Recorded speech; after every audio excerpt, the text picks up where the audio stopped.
여러분 안녕하십니까? KBS 9시 경남뉴스입니다.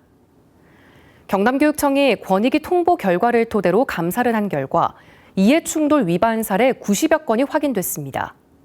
감사기관인 경남도 의원이 지분을 보유한 업체와 무더기 수의계약을 하거나 도의원이 운영하는 식당 등에서 업무 추진비를 쌈짓돈처럼 사용한 사례가 적발됐습니다. 김소영 기자가 보도합니다. 장병국 경남도의원이 지분 36%를 보유했던 한 소방안전관리업체입니다.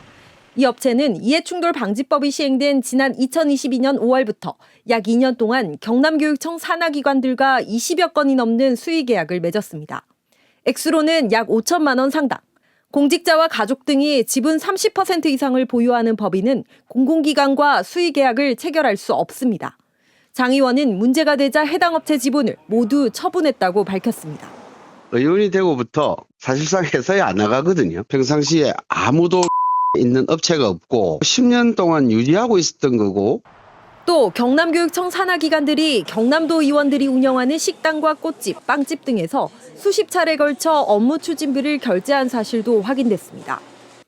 감사를 통해 확인된 이해충돌 위반 사례는 약 90여 건에 이릅니다. 기관 23곳에 주의 처분을 내렸지만 정작 공무원 개인에 대한 처분은 없었습니다. 개임식이라든지 직원 전체 간담회를 할 경우에 행위 주체자를 특정할 수 없기 때문에 이런 건에 대해서는 기관에다가 주의를 촉구하는 차원에서 경남교육청은 또 허위 서류를 제출한 업체에 대해서는 향후 입찰 참가 자격을 제한하기로 하고 청문 절차도 진행하겠다고 밝혔습니다. KBS 뉴스 김소영입니다. 부실한 전시 내용과 자문위원 선정 문제로 파장을 빚고 있는 대한민국 민주주의 전당 속보입니다. 창원시가 시민들의 의견을 반영한 개선 방안을 찾고 있지만 정식 개관도 미뤄질 처지입니다. 최진석 기자가 보도합니다. 오는 29일 정식 개관을 앞두고 임시 개관에 나선 대한민국 민주주의 전당. 1960년 3.15 의거 당시 실종됐다가 눈에 최루탄이 박힌 채 바다에서 발견된 김주열 열사의 시신 인양지 부근에 지어졌습니다. 하지만 민주화운동의 역사적 현장에 지어지고도 민주주의에 대한 제대로 된 기록이 없어 시민들의 거센 비판에 부딪혔습니다. 김주열 열사에 대한 역사적 기록이 제대로 전시되지 않은 건 물론 1950년 마산에서 있었던 이승만 정권의 민간인 학살 기록도 남기지 않았다는 겁니다. 특히 3.15 의거와 관련해 부정선거로 물러난 이승만 전 대통령에 대한 언급이 전혀 없다며 정식 개관을 반대하고 나섰습니다. 독재자들이 숨기고 치려고 했던 이 불행한 역사를 이곳에서 기록하지 않는다면 우리는 이곳을 온전한 민주주의 전당이라고 부르지 못할 것이다. 대한민국 민주주의 전당에는 박근혜 전 대통령과 윤석열 전 대통령의 파면 과정에서 시민들의 민주적 투쟁에 대한 역사는 전혀 기록되지 않았습니다. 게다가 민주주의 전당 운영 자문위원회 위원으로 김민하 남재욱 창원시 의원이 추천돼 논란이 되고 있습니다.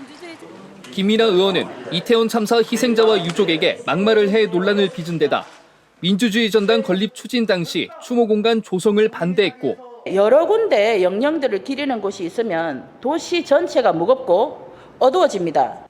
남 의원은 계엄 옹호 발언을 공개적으로 해 지탄을 받기도 했습니다. 적어도 민주주의에 대한 인식, 민주주의에 대한 어떤 그 기본적인 자세 이런 것들이 있어야 되는데 그분들은 반민주, 친독재 세력들이잖아요. 창원시는 개관식 연기를 고민하는 한편 시민들이 제기한 문제들을 검토해 전시 내용을 바꾸는 방안도 고민하고 있습니다. KBS 뉴스 최진석입니다. 논란이 된 대한민국 민주주의 전당 운영 자문위원 위촉과 관련해 추천 당사자인 손태화 창원시의회 의장이 위촉 철회 거부 의사를 밝혔습니다. 손태화 의장은 논평을 통해 추천한 시의원 2명 모두 법적 결격 사유가 없다고 밝혀 정치권 등 일부에서 제기된 위촉 철회 요구에 대해 사실상 거부한 것으로 해석됩니다. 하나오션 하청 노동자 문제 해결을 위한 고공농성이 90일을 넘긴 가운데 하청업체 노사의 단체 교섭이 막바지에 이르렀습니다. 노사는 핵심 쟁점인 상여금 50% 인상에 대해서는 합의했고 휴업수당 등 나머지 6개 종목에 대해 이견을 조율하고 있습니다. 조미령 기자가 보도합니다. 지난 3월 15일부터 30m 높이의 철탑에서 고공 농성을 벌이고 있는 김영수 전국금속노조 거제통영 고성 조선하청 지회장. 이번에야말로 한화오션 하청 노동자의 열악한 임금과 노동 조건을 개선하겠다는 의지가 강합니다. 당연히 받아야 되는 법적 권리임에도 불구하고 만약에 자기가 그것에 대해서 동의하지 않을 경우에 특권에서 배제를 당한다든가 여러 가지 이런 불이익을 당할 수 있기 때문에 이재명 정부 출범 이후 더불어민주당 의원들을 중심으로 한화오션 하청 노동자 문제 해결을 촉구하면서 전환점을 맞았습니다. 지난 15일부터 진행된 하청업체 노사교섭에서 상여금 50%와 여름 휴가비 10만 원 인상이 합의됐습니다. 하지만 임금 인상 시기와 상용직 확대, 조선 하청지회 사내 출입 보장, 휴업수당, 산재 은폐 법적 문제, 근무시간 노동조합 활동 보장까지 6개 조항에 대해선 이견이 큽니다. 이와 함께 한화오션이 2022년 하청 노동자들의 파업을 이유로 470억 원 손해배상 청구 소송을 취하하는 방안도 긍정적으로 검토되고 있습니다. 손배수 문제도 사측에서 좀 전향적인 해결 의사를 밝히고 있는 터라 이재명 정부 들어서 노동이 좀 더 존중받고 노사가 화합하는 그런 좋은 계기가 될 것으로. 3년이나 지났지만 접점을 찾지 못하는 한화오션 하청업체 노사 갈등이 이재명 정부 출범을 계기로 해소될 수 있을지 협상 결과에 관심이 집중됩니다. KBS 뉴스 조미령입니다.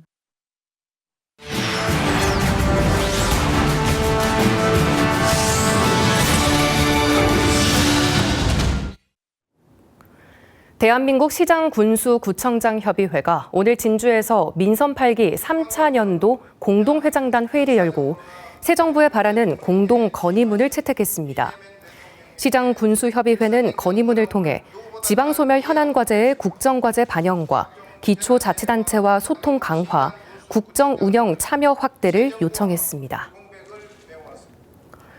어제 출범한 이재명 정부의 국정기획위원회에 경남 지역구 국회의원이나 경남의 학계 전문가는 포함되지 않은 것으로 확인됐습니다.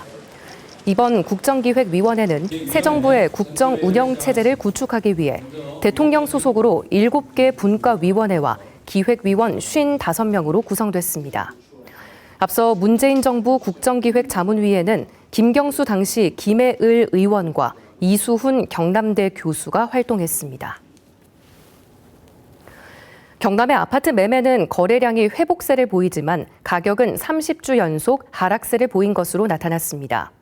한국부동산원에 따르면 지난 4월 경남의 아파트 매매 거래량은 3,100여 건으로 전달에 이어 2달 연속 3,000건을 웃돌았습니다. 반면 이달 둘째 주 경남의 아파트 매매 가격은 전주 대비 0.05% 떨어져 지난해 11월 1주차 이후 30주 연속 내림세를 기록했습니다. 사천 남해하동 지역구 서천호 의원이 우주항공 분야 연구기관을 사천 우주항공청 주변에 두도록 하는 관련법 개정안을 대표 발의했습니다. 법률안에는 우주항공 기술 연구개발의 경쟁력 강화와 업무 효율을 높이기 위해 우주항공청 소관기관인 항공우주연구원과 천문연구원 사무소를 사천에 두도록 하는 내용이 담겼습니다. 거제와 사천, 창원의 해수욕장이 다음 달 4일과 5일 잇따라 개장합니다. 사천 남일대와 창원 광암 해수욕장은 다음 달 4일, 거제 구조라와 농소 등 16곳은 다음 달 5일 개방되며 남해와 통영 지역 해수욕장 개장 일정은 확정되지 않았습니다. 경상남도와 경남 사회복지공동모금회 경남자원봉사센터가 고령층과 한부모 가정 등 취약계층을 위한 여름나기 용품 3,600개를 지원합니다. 지원 물품에는 공기순환기와 여름이불, 미숫가루 등 취약계층이 무더운 여름을 보내는 데 필요한 용품이 포함됐습니다. 경남 소식이었습니다.